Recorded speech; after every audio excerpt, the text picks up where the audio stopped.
अच्छा टॉपिक लेके आए हैं। इसका नाम है सिंपल सेंटेंस। आपको सब लोग को इंग्लिश बोलने में सबकी रुचि है, सब लोग चाहते हैं कि हम इंग्लिश बोले, यहाँ तक कि छोटे हैं बड़े हैं और बुजुर्ग लोग भी चाहते हैं कि हम लोग इंग्लिश बोले। यूट्यूब के माध्यम से, यूट्यूब एक ऐसा माध्यम है कि हम लोग उससे इंग्लिश सीखते हैं। तो आज मैं आपको यूट्यूब की क्लास के माध्यम से मैं आपको बताऊंगा कि सिंपल सेंटेंस बनाए कैसे जाते हैं। तो सिंपल सेंटेंस बनाने के लिए हमको सबसे पहले वोकैबुलरी याद होनी चाहिए। ये वीडियो जो है स्पेशल फॉर बिगिनर्स के लिए है। जो मैं वीडियो बनाने जा रहा हूँ आपके लिए, इसमें आपको सिंपल सेंटेंस के बारे में बताऊंगा। सिंपल सेंटेंस होते क्या है, how to make simple sentence. तो यही टॉपिक है, वेरी इंपॉर्टेंट टॉपिक है। आप पूरी वीडियो आखिर तक देखिए तो आपको समझ में आएगा सिंपल सेंटेंस कैसे बनाए जाते हैं, इसके पार्ट्स क्या होते हैं, सब पूरा हम आपको बताएंगे। सिंपल सेंटेंस, ओके दोस्तों। देखिए सेंटेंस का टॉपिक था, आज आपको सेंटेंस टॉपिक पढ़ाएंगे। सबसे पहले सेंटेंस होता क्या है, ठीक है। सेंटेंस की डिफिनेशन क्या होती है? सेंटेंस डिफिनेशन होती है a group of word which makes a complete sense is called a sentence। देखिए a group of word which makes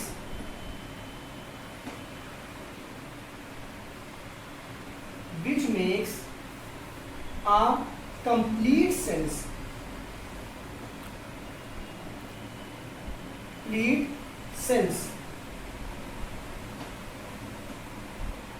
is called a sentence।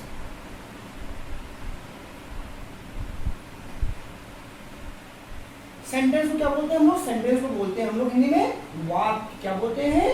वाक्य बोलते हैं। तो यही डिफिनेशन थी। क्या डिफिनेशन थी? यही डिफिनेशन थी। डिफिनेशन थी a group of words which makes a complete sense is called a sentence. Sentence को हम लोग बोलते हैं वाक्य। मतलब क्या हुआ? देखिए ध्यान दीजिएगा, शब्दों का वह समूह, शब्दों का वह समूह जिसमें हम पूर्ण भाव प्रकट करते हैं। क्या प्रकट करते हैं? पूर्ण भाव प्रकट करते हैं, उसे हम सेंटेंस कहते हैं। और सेंटेंस को बनाने के लिए हमको क्या याद करना पड़ेगा? वोकैबुलरी याद करनी पड़ेगी। तो शब्दों का समूह मतलब शब्दों का समूह मतलब ग्रुप, उसको जब जोड़ेंगे, सब शब्दों को हम जोड़ेंगे तभी एक सेंटेंस पूरा बनेगा। यही सेंटेंस होता है। A group of word which makes a complete sense is called a sentence. Student ध्यान दीजिए, दो एग्जांपल आपको कराते हैं। स्टूडेंट्स दो एग्जांपल बताते हैं आपको। देखिए first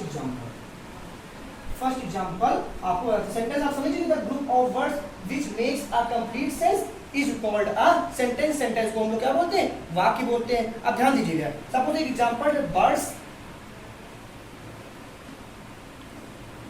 fly in the sky. एक सेंटेंस है। सेंटेंस ये है birds fly in the sky. Sentence ये था, क्या लिखा था? Birds fly in the sky. इसका मतलब क्या हो? पक्षी आकाश में उड़ते हैं। पक्षी आकाश में उड़ते हैं। अभी ये जो सेंटेंस मैंने आपके लिए लिखा, ये बिगिनर्स के लिए थोड़ी प्रॉब्लम करेगा ये सेंटेंस बनाए कैसे जाते हैं। मगर जब हमने आपको सिखाने के लिए कि क्या था, अ ग्रुप ऑफ वर्ड, ये ग्रुप ऑफ वर्ड तो लिखा है, ये छोटे छोटे वर्ड तो लिखे हैं, ये वर्ड को एक साथ जोड़ा गया है, ये वर्ड्स को एक साथ जोड़ा गया और एक पूरा सेंटेंस कंप्लीट हो गया। एक पूरा सेंटेंस कंप्लीट हुआ। Birds fly in the sky, तो ये सब वर्ड था, अभी तो बताया था हमने। A group of word which makes a complete sense is called a sentence. पक्षी आकाश में उड़ते हैं, ये क्या है? इसकी हिंदी हुई। और ये क्या हुई? Birds fly in the sky, इसकी इंग्लिश हुई दोस्तों। ठीक है। अब सपोज एक सेकंड दूसरा ले लिया, एक दूसरा हम लोग ने लेते हैं। दूसरा एग्जांपल लेते हैं, these girls are singing a song. एक सपोज एग्जांपल लेते हैं, these girls are singing a song. Sentence क्या था? These girls are singing a song। ये सेंटेंस था, These girls are singing a song। ये लड़कियां एक गीत गा रही हैं। ये लड़कियां एक गीत गा रही हैं। तो ये सिंपल सेंटेंस था। अभी क्या था, ये सिंपल सेंटेंस के बारे में आपको बता दिया हमने आपको कि सिंपल सेंटेंस होते क्या, सब कुछ क्या होता है। तो सिंपल सेंटेंस अब बनाए कैसे जाते हैं, अब मैं आपको क्या करूंगा, सिंपल सेंटेंस क्या होंगे, बनाए कैसे जाते हैं। तो सबसे पहले आपको सिंपल सेंटेंस के बारे में बताएंगे कि सिंपल सेंटेंस एक ऐसे सेंटेंस होते हैं जिसमें कोई एक्शन नहीं होता है, no action is required, subject कोई एक्शन नहीं करता है। सिंपल सेंटेंस की दोस्तों पहचान यही है कि सिंपल सेंटेंस की पहचान ये है कि कोई सब्जेक्ट जो होता है वो कोई एक्शन नहीं करता है। अगर हम सब्जेक्ट ने कोई एक्शन कर दिया तो वो सिंपल सेंटेंस नहीं होता है, वो एक टेंस का सेंटेंस हो जाता है। वो एक क्या हो जाता है, वो टेंस का सेंटेंस हो जाता है। तो एक आगे हम आपको बताएंगे सिंपल सेंटेंस बनाए गए थे, इसके 3 पार्ट्स होते हैं तरीके। एक होता है प्रेजेंट, एक होता है पास्ट, एक होता है फ्यूचर। तो प्रेजेंट मतलब क्या होता है, वर्तमान काल होता है, और पास्ट मतलब क्या होता है, भूतकाल होता है, और फ्यूचर मतलब क्या होता है, भविष्य काल होता है। तो हर एक काल में सेंटेंस कैसे बनाए जाते हैं तो ये आपको हम पूरा बताएंगे, डिटेल में बताएंगे। ओके स्टूडेंट देखिए, एक आपके लिए चार्ट है फॉर प्रेजेंट टेंस, पॉइंट है no action by the subject. क्या है ये, no action by the subject. मतलब अगर हमको सिंपल सेंटेंस बनाना है तो हमको सब्जेक्ट पे गौर करना पड़ेगा। क्या पड़ेगा, सब्जेक्ट पे गौर इसलिए करना पड़ेगा क्योंकि सब्जेक्ट कोई काम नहीं करता है। सब्जेक्ट अगर कोई काम कर रहा है तो समझो सिंपल सेंटेंस है ही नहीं। क्या नहीं है, वो बिल्कुल नहीं है। No action by the subject, कोई भी एक्शन सब्जेक्ट के द्वारा नहीं होता। यही पॉइंट आपको इंडिकेट करना है। अगर सिंपल सेंटेंस आपसे बोलेगा अच्छा बताओ कोई कि सिंपल सेंटेंस की पहचान कैसी होती है, तो जिसमें no action by the subject, subject के द्वारा कोई मतलब कर्ता के द्वारा, क्या है, कर्ता के द्वारा कोई कार्य ना किया जा रहा हो, वही सिंपल सेंटेंस होता है। अब इसके एक प्रेजेंट टेंस के बिहाफ पे हम आपको बताएंगे प्रेजेंट टेंस में कैसे करते हैं। ऐसे सपोज है, हो, हूँ, ये वर्ब है मेरी। क्या है ये लिखिए वर्ब है। ये कौन सी वर्ब यूज होती है, इज, आर, एम। अगर वर्ब को साथ लेते हुए हमको निगेटिव बनाना है, क्या बनाना है, निगेटिव बनाना है, तो इज नॉट, एम नॉट और आर नॉट का यूज करेंगे। अगर दूसरा क्या है, प्रेजेंट है, पास है, में है, तो पास है ये क्या है, ये इसके रिकॉग्नाइजेशन है, मतलब पहचान है। ये क्या है, सेंटेंस के जो आखिरी में यूज होते हैं। वह स्कूल जाता है, मैं, ये सपोज ये सेंटेंस है, वह स्कूल जाता है। तो दूसरा क्या है, मैं स्कूल जाता हूँ, तो लास्ट में हूँ आया, तो ये पहचान है। दूसरा क्या था, पास है, में है, पास है और में है, ये क्या है, पहचान है सेंटेंस को बनाने की। इसमें वर्ब को अभी सब बताएंगे आपको कि पास है और में है से कैसे सेंटेंस क्या करें, बनाए जाते हैं। तो हैज और हैव ये क्या है, वर्ब है, इसमें यूज होती है वर्ब। और क्या है, निगेटिव अगर बनाएंगे तो इसी का, तो डज नॉट हैव और डू नॉट हैव।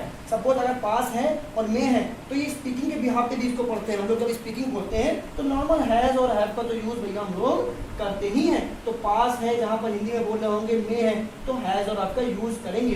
तो आपको बताएंगे सबसे पहले हम कि है, हो, हूँ, मतलब वर्ब क्या है, इज, आर, एम। क्या है verb, is, are, am verb है। तो सपोज एक सेंटेंस लिखा, हम आपको बताते हैं मैं पढ़ रहा हूँ। क्या एक सेंटेंस है, आपको जैसे हम बताते हैं कि मैं पढ़ रहा हूँ, तो मैं पढ़ रहा हूँ, मैं मतलब क्या हूँ, सब्जेक्ट हूँ। मैं क्या हूँ, सब्जेक्ट हूँ। तो मैं काम कर रहा हूँ, तो मतलब मैंने कुछ काम कर दिया है। अभी मैंने आपको बताया कि मैं जब कुछ काम कर दूँ, तो सब्जेक्ट जब कोई काम कर देता है, मतलब सब्जेक्ट कोई एक्शन कर देता है, तो वो सिंपल सेंटेंस होता ही नहीं है। भाई सब्जेक्ट ने काम कर दिया ना, मैं पढ़ रहा हूँ, तो सब्जेक्ट क्या है, मैं पढ़ रहा हूँ, मैंने एक काम कर दिया है, तो मैं सिंपल सेंटेंस, ये इसे हम सिंपल सेंटेंस नहीं बोलूँगा। क्या नहीं करेंगे हम लोग, सिंपल सेंटेंस नहीं बोलेंगे। तो एक आपको करके पूरा दिखाते हैं कि सिंपल सेंटेंस होता क्या है। एक सेंटेंस है, मैं पढ़ रहा हूँ, तो इसकी इंग्लिश लगाते हैं, आई एम रीडिंग। तो इसमें क्या हुआ, एक्शन हो गया। क्या हो गया है, एक्शन हो गया। मैं एक सब्जेक्ट है, मैं क्या है, सब्जेक्ट है, और सब्जेक्ट के द्वारा एक्शन हो गया। तो सब सब्जेक्ट के द्वारा एक्शन हो गया है, तो ये सिंपल सेंटेंस नहीं है, ये टेंस का सेंटेंस है। ये तो भैया एक वाक्य ऐसा वाक्य है, ये प्रेजेंट कॉन्टिन्यूअस है। क्या है, प्रेजेंट ओके, ये कॉन्टिन्यूअस टेंस है। कौन सा टेंस है, कॉन्टिन्यूअस टेंस है। किसका, प्रेजेंट का। ये प्रेजेंट का कॉन्टिन्यूअस टेंस है। तो भाई इसमें क्या हो गया, आई एम रीडिंग, क्या हो गया, मैं पढ़ रहा हूँ, आई एम रीडिंग। तो ये सब्जेक्ट ने कुछ काम कर दिया है, जब कोई सब्जेक्ट काम कर देता है तो वो सिंपल सेंटेंस नहीं होता है। ये तो सिंपल सेंटेंस नहीं है दोस्तों। क्या है ये सिंपल सेंटेंस नहीं है। No action by the subject, ये तो एक टेंस का वाक्य है। किसका वाक्य है? ये एक टेंस का वाक्य है, काल का प्रेजेंट कॉन्टिन्यूअस टेंस का वाक्य। ओके, देखिए दोस्तों, सेंटेंस के बारे में आपको बताया सिंपल सेंटेंस कैसे होते हैं, कैसे मेक करे जाते हैं। तो एक सपोज सेंटेंस है, रजत एक अच्छा लड़का है। क्या है? हमने बोला रजत एक अच्छा लड़का है। तो रजत की यहाँ पर क्वालिटी के बारे में बात हो रही है। रजत की क्या हो रही है? क्वालिटी के बारे में बात हो रही है। रजत एक अच्छा लड़का है, तो यहाँ पर क्वालिटी बताई जा रही है। कोई एक्शन नहीं हो रहा है सब्जेक्ट के द्वारा। मतलब सब्जेक्ट क्या है? रजत है, और रजत एक सब्जेक्ट है। रजत के द्वारा कोई एक्शन नहीं हो रहा है, तो रजत के द्वारा कोई एक्शन नहीं हो रहा, तो एक सिंपल सेंटेंस है। यही तो आपको बताया था मैंने कि no action by the subject. जब कोई सब्जेक्ट के द्वारा, कर्ता के द्वारा कोई एक्शन ना हो तो वही सिंपल सेंटेंस होता है। तो यहाँ पर रजत की क्वालिटी के बारे में बात हो रही है, तो ये सिंपल सेंटेंस हो गया। क्या हो गया? सिंपल सेंटेंस हो गया। किसके बेस्ड हुआ? क्वालिटी बेस्ड सिंपल सेंटेंस हुआ। No action by the subject. अब देखिए, है, हो, हूँ, is, are, am, is not, am not और आर नॉट। अब हम आपको लिख के डिटेल में समझाते हैं। देखिए बच्चों, आपके लिए बहुत अच्छा सा रूल लिखा है, subject plus helping verb plus noun oblique object. ये क्या है? एक रूल लिखा है। ये ऐसा रूल है, ये आपको स्पीकिंग में मदद करेगा। आप स्पीकिंग बोलेंगे जब इंग्लिश में बात करेंगे तो एक ऐसा रूल है जो आपको हेल्प करेगा। क्या है, हो और हूँ। इससे क्या क्या सेंटेंस बन सकते हैं? इसके सेंटेंस बन सकते हैं, मैं अच्छा लड़का हूँ। क्या बन सकता है? मैं अच्छा लड़का हूँ। उसके बाद वे अच्छे लड़के हैं, तुम अच्छे लड़के हो। सेंटेंस क्या बन सकता है? मैं अच्छा लड़का हूँ, वे अच्छे लड़के हैं, तुम अच्छे लड़के हो और वे अच्छे लड़के हैं। तो इससे क्या है? लास्ट में है, हो, हूँ का यूज हो रहा है। तो ये क्या है? मेरी पहचान है कि वर्ब क्या है कि इज, आर, एम। निगेटिव के लिए इज नॉट, एम नॉट और आर नॉट का। अब रूल के अकॉर्डिंग हम आपको सेंटेंस लिख के पूरा डिटेल देखिए स्टूडेंट्स। क्या है rule? Subject plus helping verb plus noun oblique adjective. तो एक सेंटेंस मैंने आपके लिए लिखा है, he is a good boy. क्या है? He is a good boy.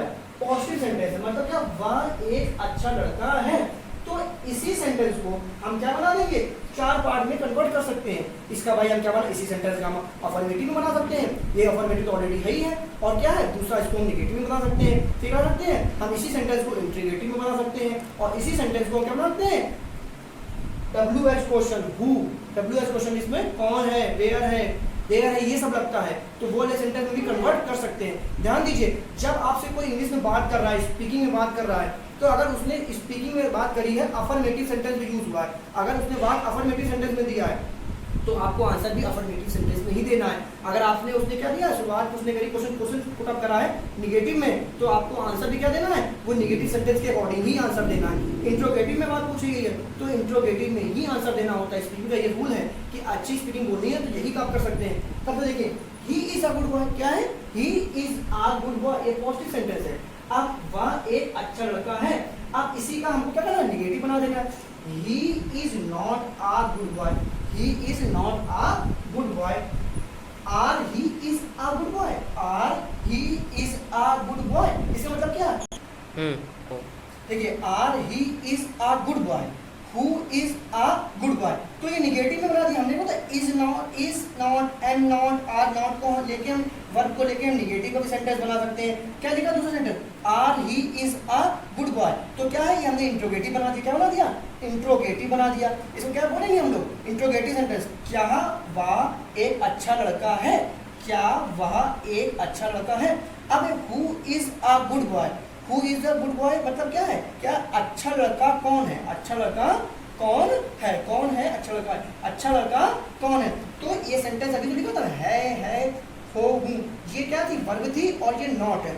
इसी रिलेशन से आपके कुछ ये सेंटेंस बने हैं, आपको स्पीकिंग बोलने के लिए बहुत हेल्प करेंगे। ठीक है दोस्तों, देखिए फ्रेंड्स, अब आपके के लिए प्रेजेंट जो सेंटेंस थे, प्रेजेंट के लिए आपके लिए हम दूसरी सेंटेंस की पहचान लाएं, कैसे सेंटेंस बनाए जाते हैं, प्रेजेंट के दूसरे सेंटेंस कैसे बनाए जाते हैं। तो अब पहले क्या, हैज और हैव। ये क्या है? मेरे पास वर्ब दिए, हैज और हैव। पास है, मे है, डज नॉट हैव है, डू नॉट हैव है। पास है सेंटेंस और मे है से रिलेटेड सेंटेंस अब बनाएंगे तो निगेटिव और के लिए हम डज नॉट और डू नॉट का यूज करेंगे। हैज का और हैव का यूज क्या होता है? हैज का यूज होता है सिंगुलर सब्जेक्ट के साथ। किसके लिए आता है? सिंगुलर सब्जेक्ट के साथ, थर्ड पर्सन के सिंगुलर सब्जेक्ट के साथ हम लोग हैज का यूज करते हैं, और हैव का यूज हम बाकी सभी सब्जेक्ट के साथ करते हैं।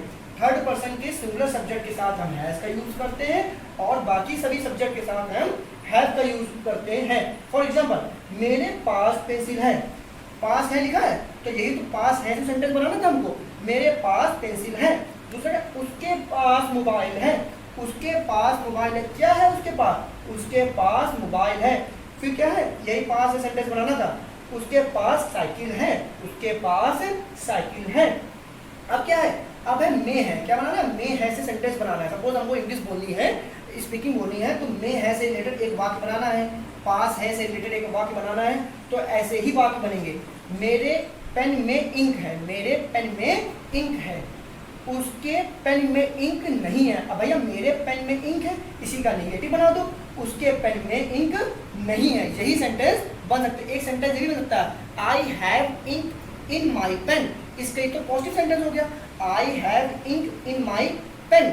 उसके बाद इसी का नेगेटिव बना दोगे तो I do not have ink my pen, I do not have ink my pen. समझ गए? अब इसको देखिए, आपसे पहले आई वी यू दे जब होगा तो हम लोग डू नॉट का यूज करते हैं। ही सी इट होगा तो हम लोग क्या यूज करते हैं? डज नॉट का यूज करते हैं। आगे देखिए, देखिए दोस्तों, आगे देखिए। देखिए for example, I have ink in my pen. एक सेंटेंस लिखा, I have ink in my pen. इसका मतलब क्या हुआ? मेरी कलम में स्याही है, मेरी कलम में स्याही है। अब इसी को हम नेगेटिव में बना सकते हैं, I do not have ink in my pen, I do not have ink in my pen. इसका मतलब क्या हुआ? मेरी कलम में स्याही नहीं है, मेरी कलम में स्याही नहीं है। इसी को हम क्या कर इंट्रोगेटिव में कन्वर्ट कर सकते हैं। इसी को हम लोग क्या कर सकते हैं? WH क्वेश्चन में भी कन्वर्ट कर सकते हैं। तो प्रेजेंट का जो आपका यूज था, जो हम लोग स्पीकिंग के लिए भी यूज करते हैं और अपनी ग्रामर को अच्छे करने के लिए भी यूज करते हैं, हैज और आपका। लिए इतना ही। नेक्स्ट क्लास में हम अच्छे से टॉपिक के साथ मिलेंगे। तब अगर आपको मेरा वीडियो अच्छा लगा हो, please like, share and subscribe. अगर एनी क्वेरीज हो प्लीज कमेंट मी।